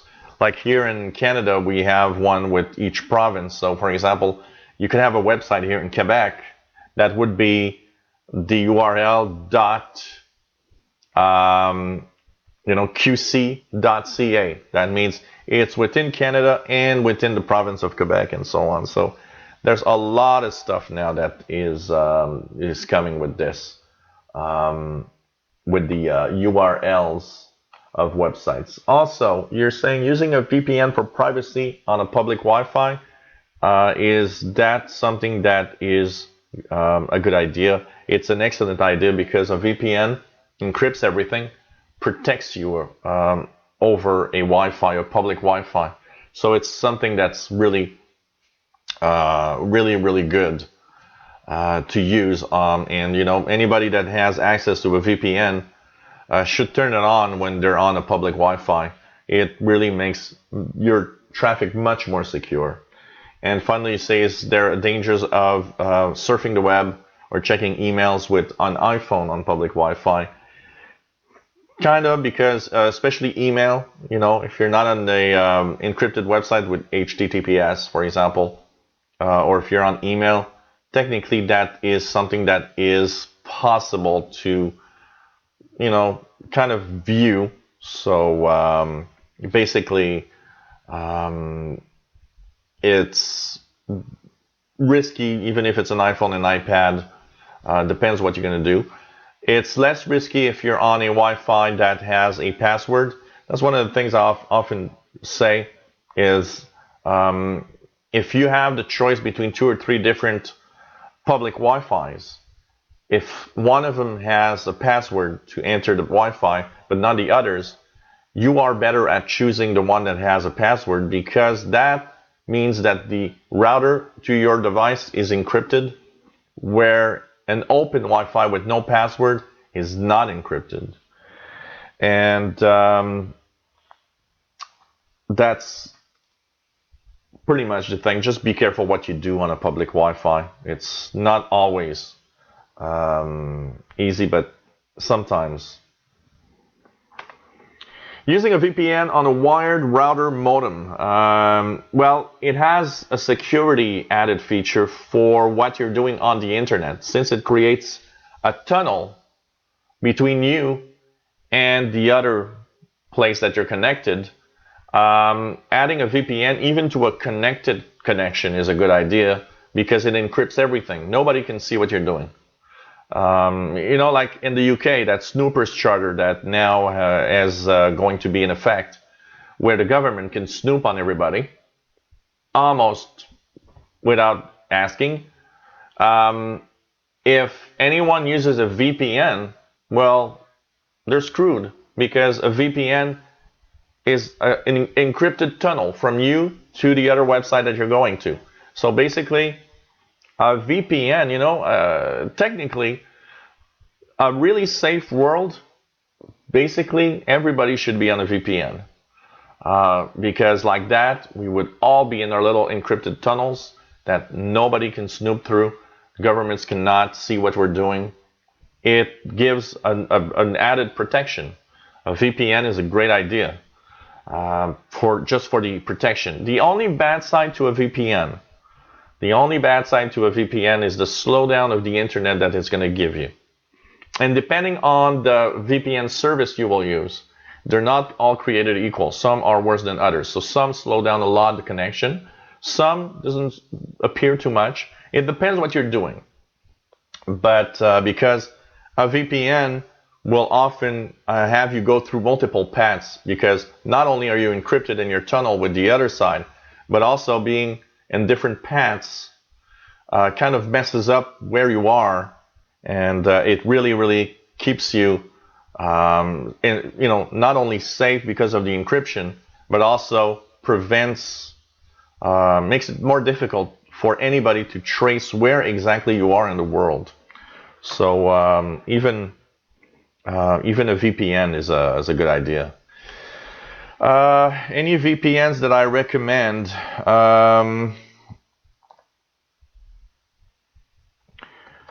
Let me just check here the different VPN names.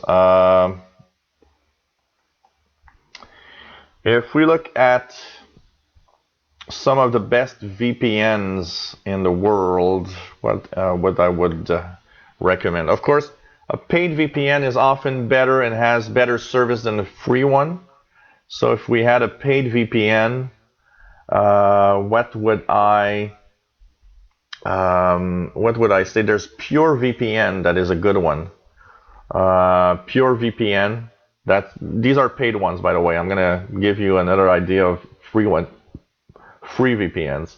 So Pure VPN is pretty good. There's another one that is ExpressVPN that I know is pretty good also.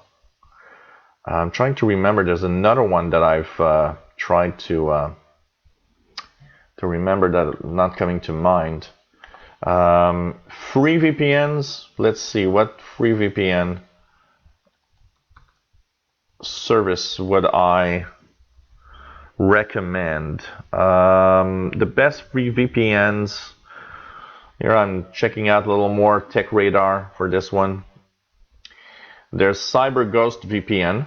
Apparently easy to use, highly customizable. CyberGhost is the best VPN to keep your browsing private.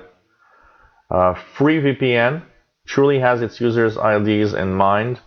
The company proudly declares it doesn't track your activity. So that could be one. CyberGhost VPN, apparently. That looks pretty good. Another one is TunnelBear. That one I used in the past. TunnelBear is one that's not too bad also. One of the problems with free VPNs that I don't like is that some of the free VPNs track you a lot. Another way to also stay safe on the web, what you could do, free of charge, is to install the Tor browser. You can download the Tor browser, Tor, and go to pretty much any website through that uses the dark web. Now, not everything is safe, but it does encrypt and kind of mess up where you are. You can also use that. But it's usually recommended better to have a paid one than to have. Peter Sargent uses VPN1, so that could be an option that I've heard before. And just remind you that you will need to understand that sometimes a VPN does slow down traffic. So if websites take more time to appear, stuff like that, it's part of using a VPN. But it really, really, truly keeps you safe and encrypts everything you do. So VPN is a good idea in general, basically. What else do we have here? So nothing much happening. Checking the email if anything new came through.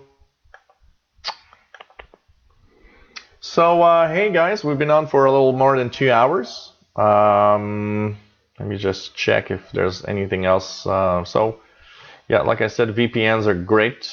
Peter Sargent says it's $20 a year for his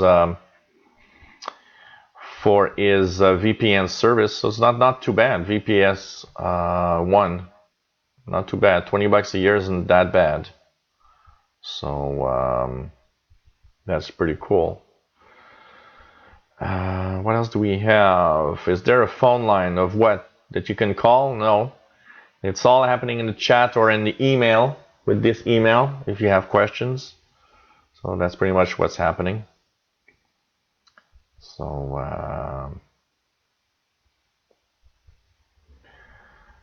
VPN services are very, very good. A lot of people that download torrents or illegal stuff use VPNs because it protects them from the snooping of their ISP, and a lot of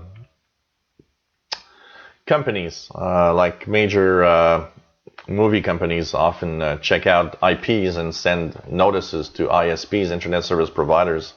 I have a few people here that I know that have received notices from the internet service provider saying, "Hey, you've downloaded illegal movies or illegal, Game of Thrones episodes or stuff like that."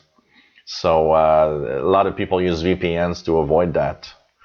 And so VPNs is the way to go if you want to be the top safety in everything you do on the web.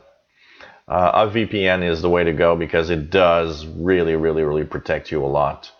And it will fake your one of the by the way, one of the things that's kind of cool about a VPN is that if you don't have access to certain types of content, so for example, here in Canada, if I go to some US websites that have video, sometimes they're going to say, oh, well, you're not in the United States. I am not going to show you this video. And it's really annoying when they do that. By using a VPN, you can actually choose where your output is. So basically, you can say, I want to use a VPN in the United States. And now when you actually go to the website, it thinks you're in the US. So it's going to let you play that video that you could not see. So that's another good point, by the way, of using a VPN, is to be able to view content from countries where usually it's blocked in your own country. So that's something you can do.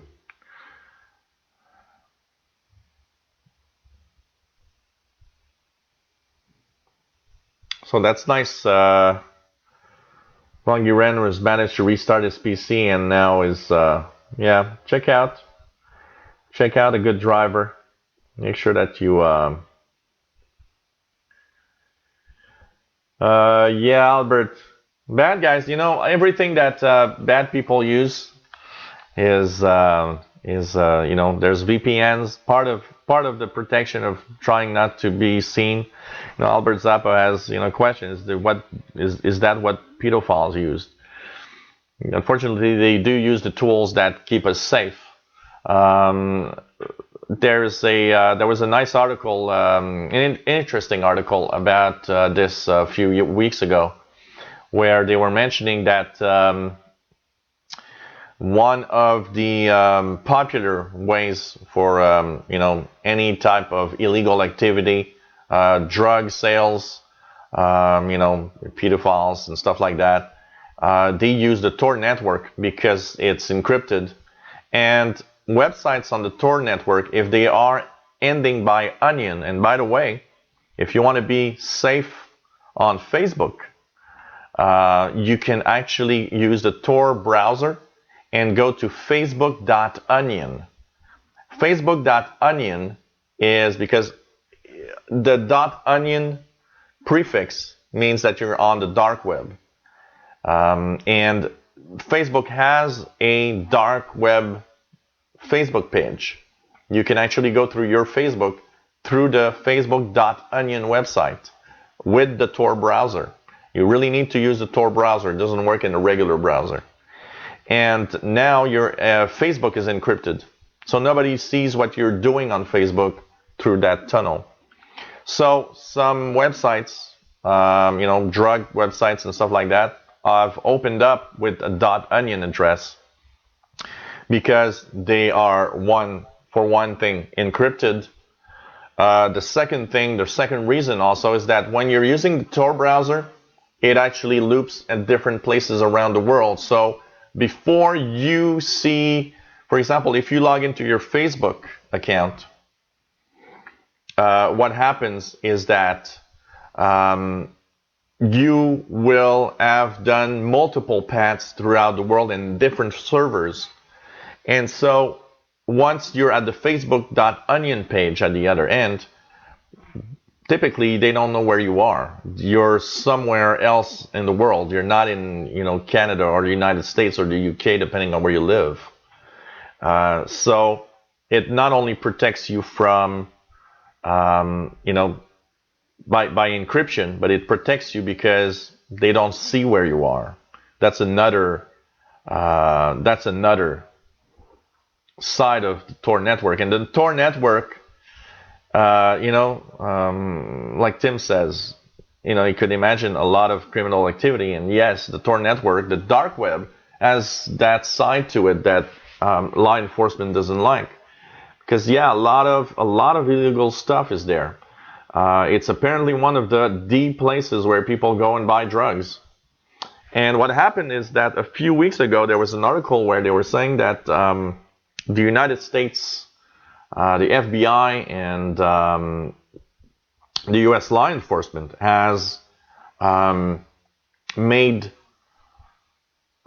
false or, well, real. Let's just give it. The morality of it is kind of a discussion issue. Okay, but for example, the U.S. FBI has put online sites with, children pictures for the pedophiles out there. Now it's sad because it's a real website with real pictures, but what they do is that they lure the people there to get them. And two things they've been doing to get the pedophiles, and they've done the same, by the way, for drugs. They've put some drugs websites on the dark web. So what happens? There are two ways that you get caught when you go there. One is they've put a few fake dark web servers. So when you're actually going through, you're going through one of their FBI servers, which gives them a clue of where you are and who you are. But the most popular way that often they get caught is that because they say, oh, well, we got these drugs for sale, and you can pay with your MasterCard or Visa.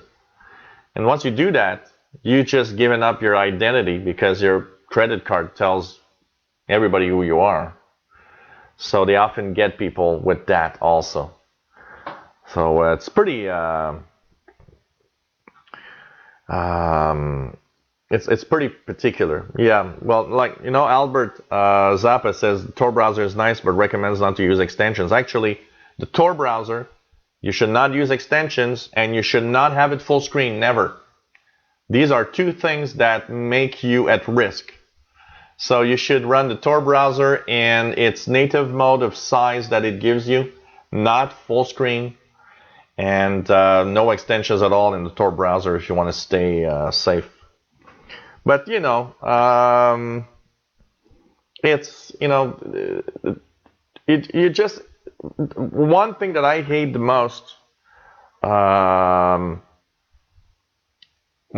thing that I hate the most about this is law enforcement wants VPNs and wants Tor or the dark web to go away because of the bad stuff that's happening. And I'm a big fan of, no, if I want to have my privacy, I should be able to have my privacy. I'm always very, I don't like, because like everybody, like Tim Robinson says, I have nothing to hide. That is not the question. That is not the question. We can be a very, very good person and have nothing to hide, but it can happen that something goes wrong and you're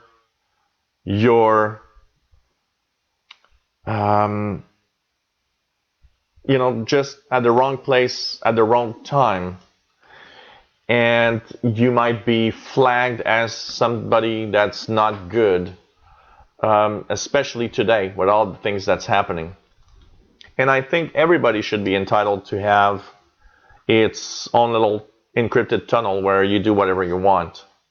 Unfortunately, like everything in life, bad guys use it also. That's the thing. It's like governments don't, if they had it their way, we wouldn't be using cash anymore. We wouldn't have cash anymore. We would pay only with cards. Why? Because with cards you can track everything. But with cash, you can pay for stuff without nobody knowing who you are and where you come from. So, there's bad activity. There's always bad guys. There's always be bad guys somewhere. There will always be bad guys using the tools to help them do what they want. There will be terrorists using websites. But where I am not in agreement with law enforcement, it's I am entitled to my encryption and my little life out of the snooping of everyone, because it will not prevent anything bad from happening. The idea behind, I want to see what everybody's doing because it will prevent a terror attack, is not valid. Because anybody that wants to do a terror attack will find another way to send their messages and do what they want. And I don't believe that it's making anything better or not, or worse. So I'm pretty sure, Bobby Burgess, that one day we will have only cards to pay. I'm sure that hard cash will someday be gone. I'm pretty sure. And it's already close, because if we think, I think it was a statistic. This year I heard a stat that I think it was 80%, something like 78 or 80% of everybody in Canada paid almost everything using cards, debit or credit cards. And so the amount of real cash going through is lower and lower all the time. So that means we're getting close to a point where the government's going to say one day, okay, well, everybody's got a debit card. Everybody's got a credit card. Well, credit is a little more difficult to have, but most people have a debit card today. You can't really function much in our world without having a bank account. So, I'm sure someday the government's going to put laws and say, okay, well, starting from next year, if you want to buy stuff, pay with your debit card, basically. I'm sure that at some point is going to happen. Why? Because it's easy to track. The government can see every transactions. I was talking about that with a friend of mine when we were talking about business stuff, because he's starting his business. So he, of course, asks some pointers about payment systems and stuff. And he's asking to me, well, how to set up things. And so I tell him, you got to remember that, everything you do that is a electronic transaction is something that the government can see. If I look here at the stuff that I do here, this is AdSense with when I get my AdSense payments every month. Well, that's electronic transactions. You can't hide that from the government. It's all electronic. It's all done. It's all there. You can't say I didn't get nothing. It doesn't work like that. Where cash, people that pay you cash, that's what I was told him. I said, he'd asked me once. He said, how do you handle cash? I said, well, that's up to you. Remember that if somebody pays in cash, there ain't any trace of anything anywhere. And that's what the government wants to stop, because too many businesses run with cash and don't pay their taxes. So it's, I don't know. Basically, I'm a big cash fan. I always have cash with me. I prefer having cash. The only cards that I really use to pay with is mostly credit. When I use my credit card, because when it's cash money, I rather go to the bank and get cash and pay cash all the time than to pay with a card. I don't use my debit card a lot.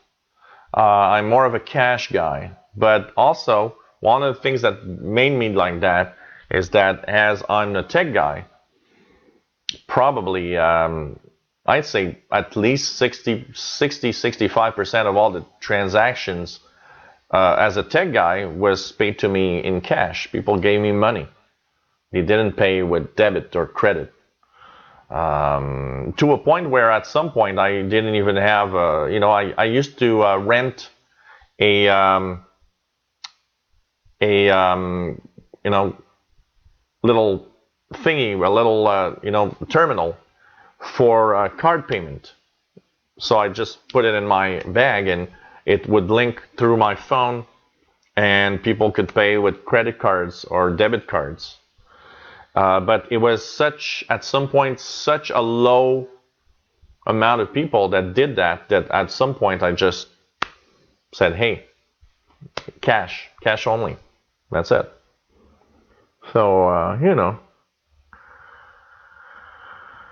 like Tim Robinson says, nobody missed work on payday. Now they can and still get paid. Yep, electronic transactions. It's just that, There's something. It's yeah, like Albert Zappa says, won't be long. We'll have chips in our on our body. Yep, that's gonna be one. That's gonna be one way. Also, with Apple Pay and Android Pay and everything, you can technically pay with your devices. You don't even need a card. You just, have the card scanned into your device and you pay. Amazing. Electronic transactions are becoming the norm. More of that. What the hell is happening here? Everything is opening. PowerPoint, emails. Okay. Here we go. Everything opened up for some reason. That's the insider preview for you. So, hey, thanks everybody. It's nice to have you on board. Hope everybody enjoyed today's show. And we'll see you next week. Of course, we're here every Tuesdays, 3 p.m. Eastern Time, 2000 hours Universal Time. And that's pretty much every week, of course, that we answer your questions. Hope you enjoy the rest of the evening and the rest of the week. And let's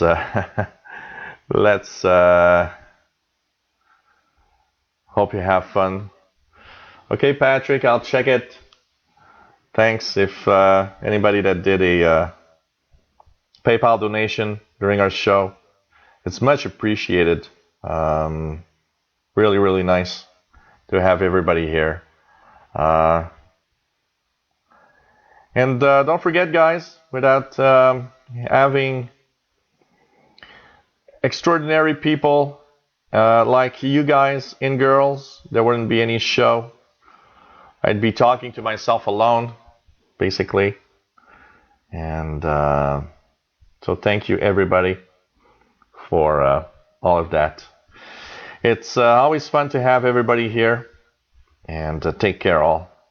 So take care of everybody. Thank you for donations, and see you next week. And for those that go to my radio shows this weekend, Friday, 2000 hours UTC, 3 p.m. Eastern. And Saturday, we have two shows. So Friday is the wideband radio show. Saturday is the shortwave radio show. 2 days. So thanks, everybody. Take care. Have a good night. Bye-bye.